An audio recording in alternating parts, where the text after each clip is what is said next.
ini adalah baju-baju yang mau aku keluarin yang memang sudah tidak lagi esensial untuk diri aku. Gaya hidup minimalis itu adalah sebuah cara pandang ya, sebuah mindset, pola pikir, terus juga sebuah gaya hidup di mana kita itu berfokus pada apa yang esensial untuk diri kita.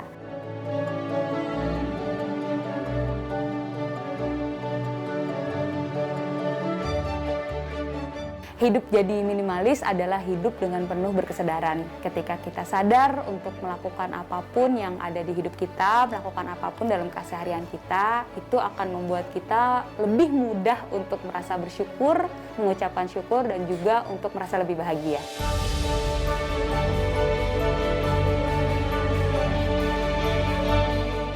Jadi minimalis yang kita lagi tawarkan di sini adalah suatu konsep berpikir dan konsep menjalani hidup di mana less is good, bahwa lebih sedikit lebih baik dan fungsional, dan belajar happiness-nya itu dimulai dari dalam.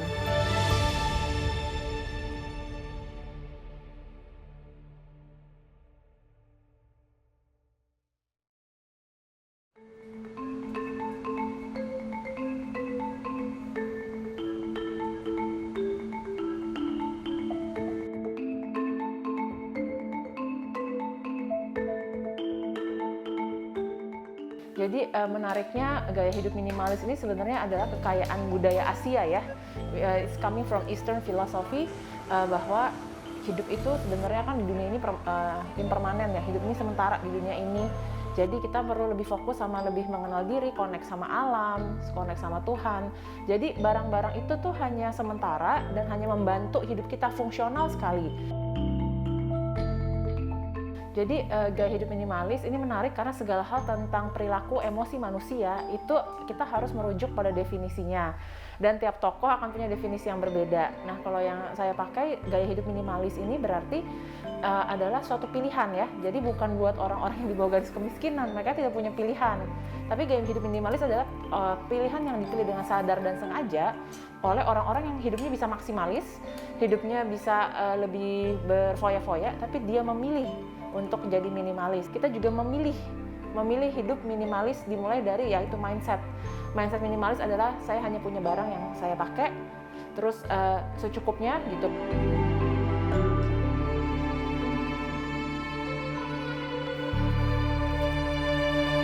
Jadi kalau di rumah aku itu selalu mengumpulkan barang-barang yang sudah habis dipakai. Karena aku juga kan kita di AWL itu punya campaign namanya pakai sampai habis. Jadi pakai sampai habis itu adalah sebuah campaign dari kita supaya teman-teman itu lebih bertanggung jawab dengan apa yang dikonsumsi gitu. Dengan memakainya sampai habis, maka ini bisa jadi mengurangi laju impulsivitasnya kita untuk membeli barang baru yang mungkin sebenarnya kita udah ada nih di rumah gitu. Kalau minimalis menurut aku pribadi itu lebih kepada bagaimana kita merayakan cukup. Jadi soalnya aku tuh dulu adalah seorang yang konsumtif banget. Jadi buat aku menjadi seorang minimalis itu artinya aku sudah mengetahui cukupku itu seperti apa gitu. Dan ketika aku sudah merasa cukup, maka aku akan lebih dekat dengan rasa syukur dan juga mendapatkan kebahagiaan yang sesungguhnya.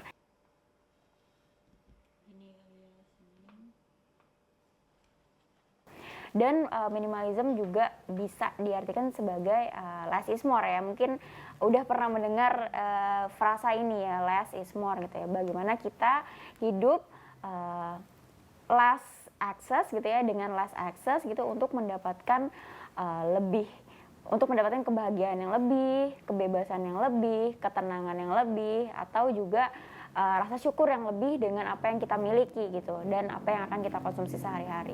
Kira-kira aku nih mau masak apa aja. Biasanya sih kalau nggak di papan ini, biasanya memang selalu nulisnya itu di handphone gitu ya. Pokoknya yang penting selalu ada rencana untuk masak entah 3 hari ke depan atau entah seminggu ke depan gitu. Jadi supaya itu juga bikin kita nggak impulsif untuk beli bahan-bahan makanan gitu. Karena kan banyak kasusnya itu sering terjadi bahan-bahan makanan di kulkas itu suka expired gitu kan, karena memang kita cuman kepikiran aja misalkan sekali mau masak tapi ternyata setelah dimasak nggak cocok apa gimana, terus kita nggak gunain lagi bahan makanannya. That's why menurut aku menulis menu mingguan gitu ya, menu harian, dan juga list belanjaan apa yang mau kita belanjain sebelum ke supermarket itu penting banget sih.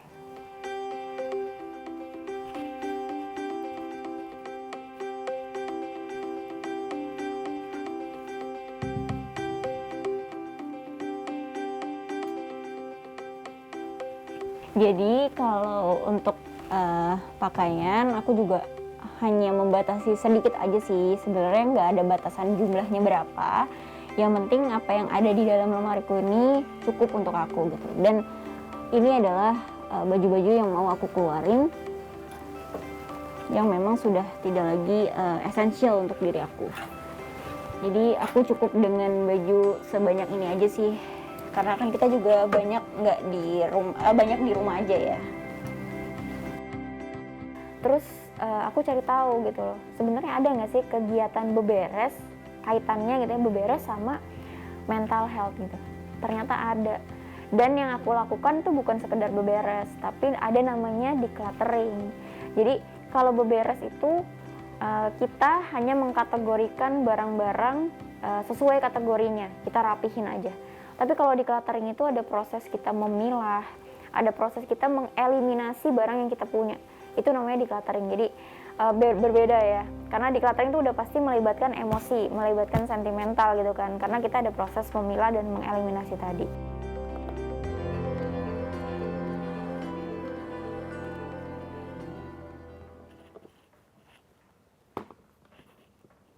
Terus yang perlu diingat adalah decluttering itu sebenarnya bukan satu cara untuk mengosongkan space gitu ya, mengosongkan lahan demi untuk menggantinya dengan barang yang baru gitu. Bukan kayak gitu mindsetnya, tapi decluttering itu adalah supaya kita tahu makna dari rasa cukup kita gitu. Oh ternyata barang yang kayak gini tuh nggak works untuk gue gitu, nggak works untuk saya gitu. Makanya gue nggak akan beli barang yang serupa lagi seperti ini gitu.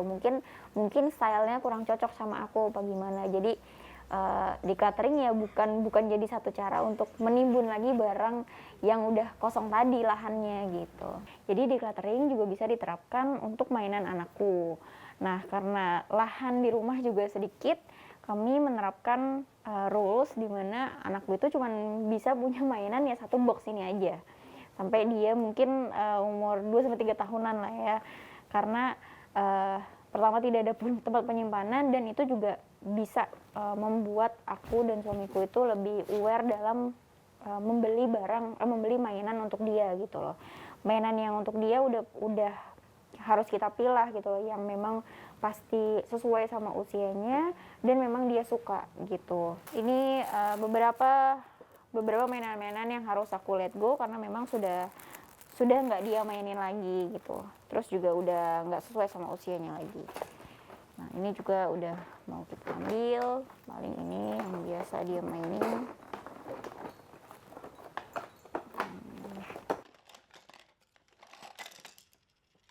Intinya kita kepingin kalau di rumah itu nggak banyak, atau kalau bisa tidak ada duplikasi item sih, karena memang ya fungsinya kan sudah ada di satu barang itu gitu. Jadi kalau ada dua ya itu yang kita singkirkan gitu. Jadi kita kepingin tidak terlalu banyak barang dengan fungsi yang sama ada di rumah gitu.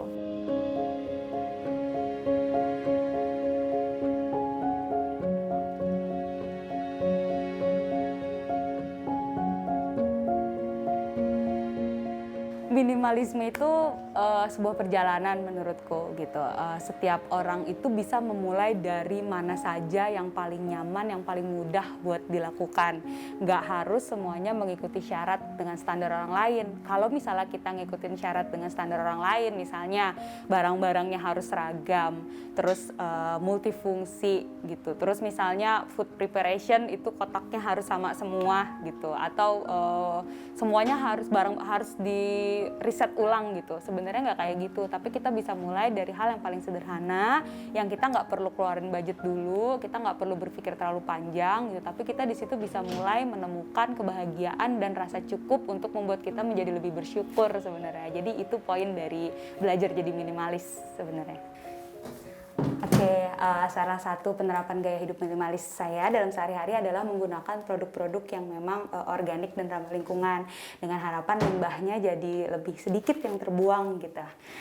Misalnya kayak untuk pembersih muka, masih suka pakai kapas, tapi mostly pakai reusable cotton pad supaya sampah kapasnya jadi nggak terlalu banyak gitu. Terus sikat gigi, karena memang kita harus rutin ganti 3 bulan, jadi kita pilih yang kayu gitu, supaya waktu dibuang dia lebih cepat terurai.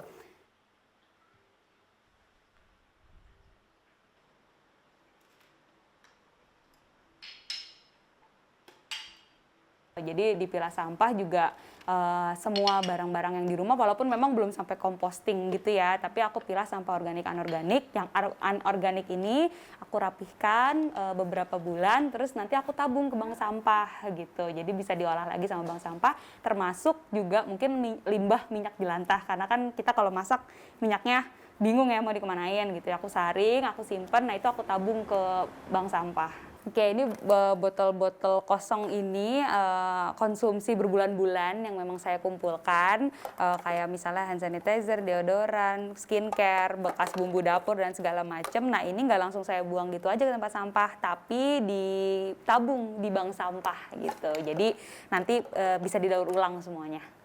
Jadi memang semuanya kita pakai sampai habis, kayak misalnya krim gitu ya, terus deodoran, bumbu dapur gitu, semuanya tuh kita pakai sampai habis dulu, baru kalau mau ganti produk ya nanti gantinya kalau ini udah habis semuanya gitu.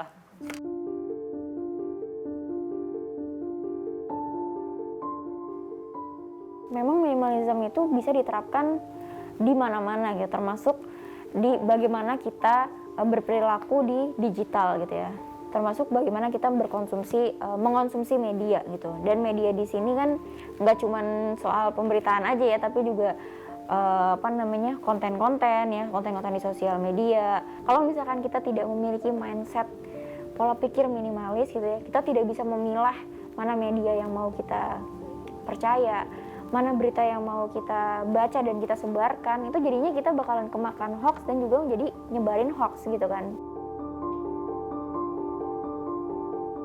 Dan menurut aku sangat penting untuk kita mengonsumsi dan memilah media-media yang mau kita baca, yang mau kita sebarkan gitu ya, karena itulah yang jadinya ngebuat kita tuh lebih zen gitu loh. Jadi memang penting banget untuk memilah dan decluttering sosial media gitu, karena itu akan berpengaruh besar pada mental kita sehari-hari. Nah, bagaimana kita menjadikan kesimpulan ini, minimalisme ini dalam hidup sehari-hari, jadi kita membantu otak kita lebih produktif dengan nggak terlalu capek mengambil informasi, menangkap informasi dari hal-hal yang nggak perlu.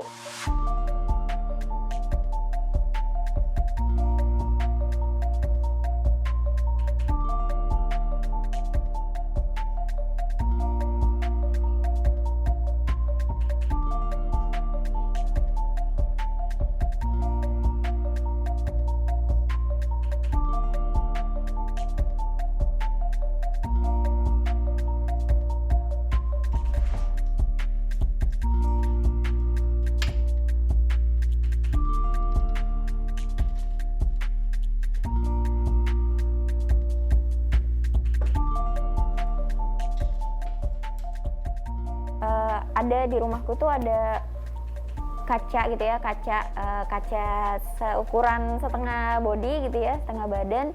Itu sebenarnya bisa dipakai untuk meja makan gitu loh di rumah, yang bisa dilipat supaya nggak makan tempat. Dan kebetulan di rumah juga nggak punya gudang, jadi kita memanfaatkan itu untuk mengencourage kita gitu ya, mendorong kita supaya nggak stocking gitu, nggak ngestok barang. Ini mungkin salah satu penerapan belajar jadi minimalis dengan prinsip pakai yang ada gitu. Jadi waktu pindah ke sini nggak selamanya harus semua properti beli baru gitu. Jadi contohnya meja ini tuh bekas workshop, terus kita cat ulang lagi, dirapihin sedikit dan akhirnya jadi meja tamu. Jadi nggak harus beli meja tamu. Terus ini contoh lainnya. Jadi ini tuh pintu-pintu ini tuh dari lemari bekas gitu karena lemarinya udah nggak layak pakai. Terus akhirnya kita potong-potong, sesuaiin sama ukuran bawah tangga, kita tutup. Jadi ini bisa dipakai buat storage gitu. Walaupun bentuknya udah nggak estetik, nggak bagus, tapi seenggaknya masih fungsional, masih bisa dipakai. Banyak yang hampir mengidentikan minimalis itu dengan frugal living, hidup hemat gitu. Nah sebenarnya ini relatif Mbak gitu. Jadi balik lagi, sebenarnya minimalisme itu adalah ketika kita memberikan nilai sama apa yang kita punya gitu. Selagi kita spark joy sama hal itu, kita senang sama apa yang kita punya gitu, kita bersyukur sama apa yang kita punya gitu. Karena kan standar cukup orang tuh beda-beda ya gitu. Kita merasa lebih puas, lebih bahagia. Nah kalau saya bukan merasa lebih hemat, tapi merasa lebih terkontrol gitu. Jadi saya terkontrol, nggak impulsif, nggak membeli yang seharusnya nggak saya perlukan, tapi saya bisa terkontrol gitu. Ketika sekarang ada gerakan minimalis living dan tadi yang seperti Mbak bilang itu terkait dengan dekorasi yang kelihatannya biar instagramable, justru tuh mahal banget buat bikin kayak gitu. Untuk dekor-dekor yang semuanya tersembunyi gitu kan, itu berarti harus dipikirin. Terus juga desain-desain yang makin simple kan makin mahal ya. Tapi kalau minimalisnya dimulai dari mindset bahwa tadi saya hanya membeli yang saya butuhkan, fungsinya aja. Buat orang-orang yang nggak apa-apa saya beli barang second, justru saya tidak merusak alam dengan misalnya saya jadi ngerusak kayu harus dibikin meja lagi, saya pakai aja meja yang udah ada, di pelitur-pelitur dikit. Nah menurut saya mulai dari mindsetnya sih. Untuk teman-teman yang baru mau memulai, mungkin pengalamannya dari diriku sendiri adalah waktu itu aku mencari hal yang kemelekatan yang paling berat di dalam diriku, yang membuat akhirnya aku selalu bimbang tiap hari, selalu merasa nggak nyaman tiap hari. Nah, teman-teman perlu menemukan itu dulu sebenarnya kalau menurutku. Nah, dari situlah kita mulai mengurai, oh jangan-jangan dengan melepaskan itu diri kita menjadi lebih nyaman gitu. Misalnya teman-teman punya koleksi barang-barang yang sebenarnya mungkin teman-teman nggak butuh sama koleksi itu gitu. Atau misalnya teman-teman punya kegemaran sama satu hal yang tiap bulan harus beli sesuatu yang baru. Kalau teman-teman merasa bersalah setelah melakukan itu atau merasa nggak nyaman gitu, nah mungkin itu yang harus dilepaskan gitu. Jadi kita cari dulu titiknya ada di mana, kenali apa yang kita butuhkan dan kita mau mulai dari mana.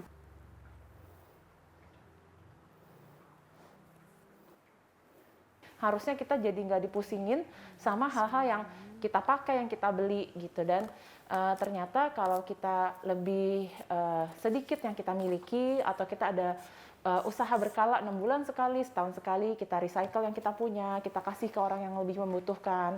Ternyata kita juga secara psikologis dan mental juga hidupnya itu lebih recharge, lebih fresh gitu.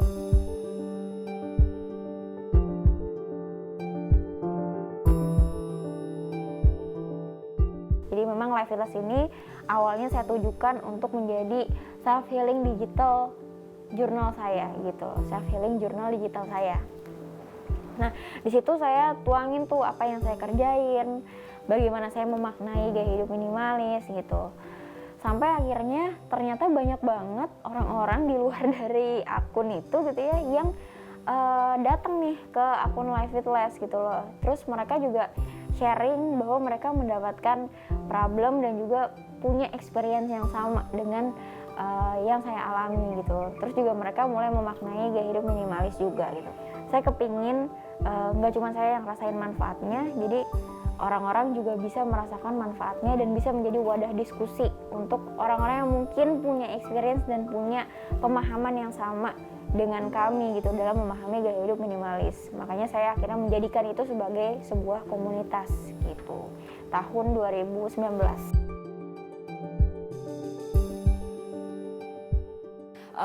Di Life with Less itu kita tumbuh bareng-bareng ya gitu. Konten yang dibikin pun bukan satu arah, tapi banyak kontributor konten gitu dari para teman-teman followers, dari volunteer gitu. Jadi kita belajar sama-sama gitu, dan kita selalu ada kelas tiap bulan, LWL class. Di situ ada narasumber-narasumber lain juga di bidang masing-masing. Jadi banyak terus belajar gitu, dan apalagi kan maksudnya di Indonesia tuh untuk media belajar jadi minimalis masih sedikit ya. Life with Less kebetulan memang media pertama gitu untuk belajar jadi minimalis gitu. Jadi sangat terbantu sih, apalagi dengan narasumber-narasumber yang dihadirkan setiap bulan, atau misalnya bertukar informasi sama para ahli atau akun yang identik sama kita gitu. Jadi kita belajar banyak banget sih. Minimalism mindset itu apa? Jadi di situ kita ingin mengajak teman-teman untuk bisa fokus memberikan atensi terhadap apa yang penting di hidup kita sebenarnya. Jadi kita nggak mudah terdistraksi dengan apa yang ada di sekeliling gitu. Misal contohnya kayak lagi pandemi kayak gini ya, banyak banget hal-hal yang meresahkan di luar sana gitu, yang membuat hati kita sedih, terus membuat emosi kita sangat bergejolak gitu. Nah, ketika kita menerapkan minimalism mindset, itu kita bisa fokus sebenarnya apa yang mau kita raih, apa yang membuat kita happy, gimana cara mengelola emosi dan segala macamnya gitu. Nah, itu akan berpengaruh terhadap bagaimana kita melakukan kegiatan yang lain, berkonsumsi, terus melakukan hal sehari-hari gitu, dan lain sebagainya gitu. Jadi sebenarnya dimulainya dari mindset dulu ya Mbak. Saya sangat menyarankan setiap perubahan perilaku manusia, termasuk misalnya mau mencoba minimalis, dilakukan step by step, pelan-pelan. Otak kita nggak bisa sama sesuatu yang ekstrim. Dan kalau yang ekstrim cepat, instan, tidak bertahan lama. Jadi one step at a time. Jadi misalnya kita gini, senang ya pengen coba minimalis living, tapi kok saya ngerasanya aneh ya, saya beda dari teman-teman saya. It's okay, nggak apa-apa. Gitu. Atau kayak, saya pengen coba tapi saya takut gitu. Nah itu di-embrace. Makin kita bisa mengenali dan menamai emosi kita dan menerima dengan sadar, proses ini secara prakteknya lebih mudah dilakukan.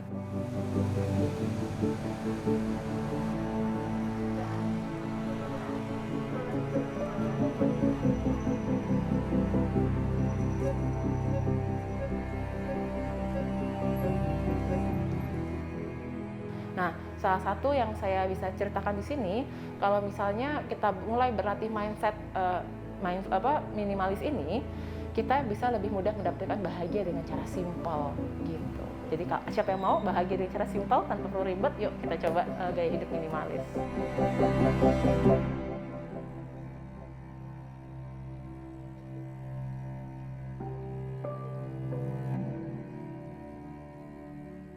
Belajar jadi minimalis itu lekat dengan cukup, dekat dengan syukur dan bahagia. Jadi kalau teman-teman mau lebih dekat gitu ya, lebih dekat dengan cukupnya teman-teman gitu ya, lebih pengen jadi manusia yang lebih penuh dengan rasa cukup gitu ya, maka coba belajarlah jadi minimalis gitu. Karena dengan kita merasa cukup, dengan kita lekat dengan cukup, maka otomatis kita bakalan lebih bisa bersyukur dan bisa lebih bahagia dengan apa yang kita punya. Dengan banyaknya teman-teman yang mulai menjalani gaya hidup minimalis, mulai bercerita tentang gaya hidup minimalis, semoga banyak masyarakat Indonesia juga yang mulai tergerak untuk mengurangi laju impulsivitasnya mereka.